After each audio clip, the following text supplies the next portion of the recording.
Hey, so I'm gonna go over in this video how to quit your job and start your own business. And I have 3 S's to kind of guide you how to do this.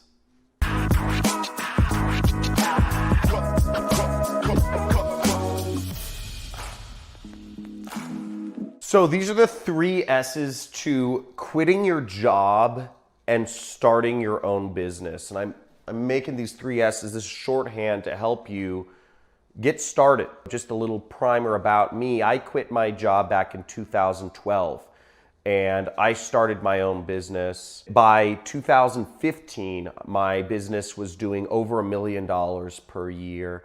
And at this point in 2019, which is where we're at now, my business does roughly $500,000 per month. Last year, my business did around $5 million. So point being, you can do it. It's very possible, and I'm gonna show you the best way how. So the first S is save. When you're thinking about quitting your job and starting your own business, start saving, okay? You wanna hope for the best, of course, but prepare for the worst. Have you heard that line? Hope for the best, prepare for the worst. Because the fact of the matter is, as an entrepreneur, income is like this, okay? When you're working a job, income is a steady line. You're always making that same amount of money per month. Now you can make far greater amounts of money as an entrepreneur, but it's still, you're gonna have high months and you're gonna have low months. And working for yourself is not consistent. Now, what I did when I started thinking about quitting my job, what happened was I went to ask my boss for a raise. It was June 2012. I had added an extra $100,000 a month in profitability to my boss's company. I was working directly under my boss at an ad agency, and I had believed, okay, I added an extra $100,000 in profitability per month. It's probably a good time to ask for a raise or some sort of incentive plan or bonus plan or equity plan or something, right? I asked for that raise, and I remember, I justified everything. I laid everything out for him. I'd spreadsheets. I'd everything to justify my value to the company.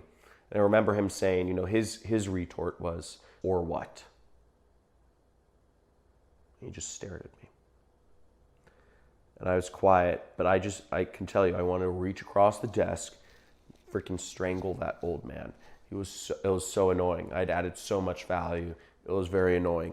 And that's when I decided I need to start saving. So live frugally as possible and save as much money. The second S is strategize.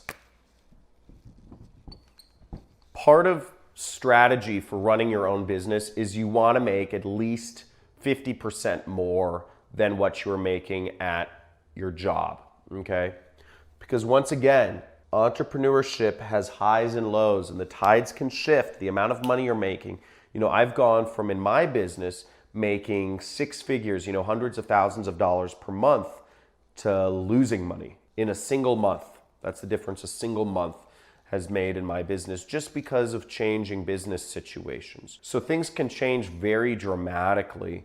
Or if you're doing a business where you're very reliant on one client or one, marketing strategy or one sales strategy or, certain government law, things can change very quickly.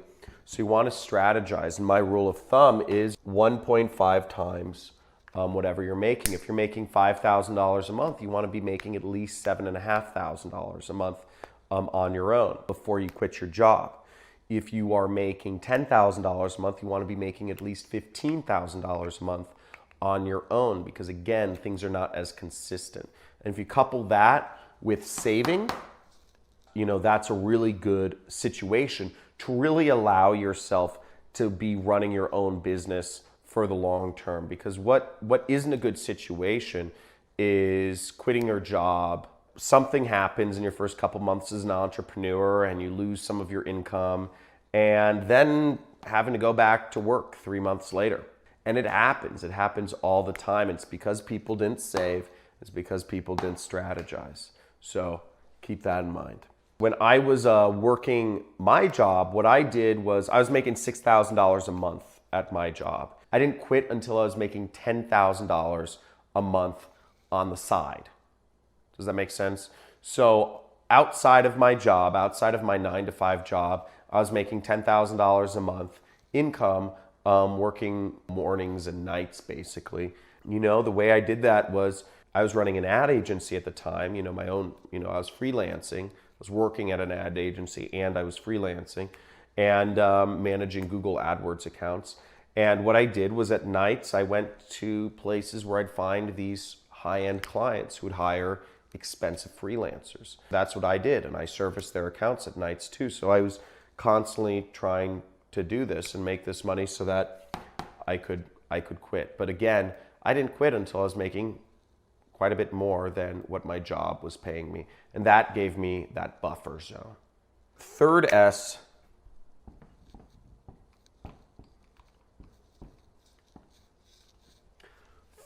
stands for start. And this is probably the most important thing. Is what's funny is after I decided I was going to quit my job, I actually decided that month, June 2012, after I had that horrible conversation with my boss where he said, "Or what?"